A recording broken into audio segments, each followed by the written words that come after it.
রাজধানীর খিলগাঁওয়ে অপহরণের ১ ঘণ্টার মধ্যেই এক স্কুল ছাত্রকে উদ্ধার করেছে পুলিশ। মঙ্গলবার বিকেলে একটি নির্মাণাধীন ভবন থেকে তাকে উদ্ধার করা হয়।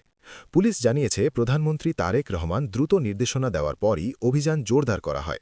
প্রধানমন্ত্রীর প্রেস উইং সূত্রে জানা গেছে, অপহৃত শিক্ষার্থীর বাবা খন্দকার শামীম সচিবালয়ের একজন কর্মচারী।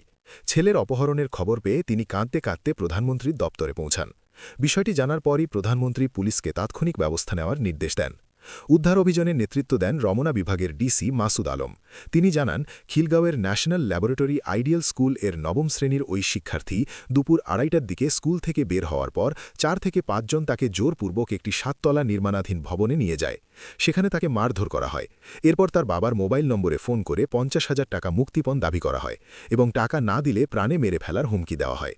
পুলিশ প্রথমে কৌশলে অপহরকদের সঙ্গে যোগাযোগ করে টাকা পাঠানোর আশ্বাস দেয়। কোন নম্বরে টাকা পাঠানো হবে তা জানতে চাওয়া হয়। শুরুতে অপহরণকারীরা নম্বর দিতে দেরি করে এবং দর কষাকষি শুরু হয়। এক পর্যায়ে মুক্তিপণের অঙ্ক ১০,০০০ টাকায় নেমে আসে। এই সময় প্রযুক্তির সহায়তায় অপহরকদের অবস্থান শনাক্ত করে পুলিশ। পরে ওই ভবনে অভিযান চালিয়ে শিক্ষার্থীকে সুস্থ অবস্থায় উদ্ধার করা হয়। তবে পুলিশের উপস্থিতি টের পেয়ে অপহরণকারীরা পালিয়ে যায়। তাদের গ্রেপ্তারে অভিযান অব্যাহত রয়েছে। ঘটনার পর এলাকায় চাঞ্চল্যের সৃষ্টি হয়েছে। তদন্ত চলছে।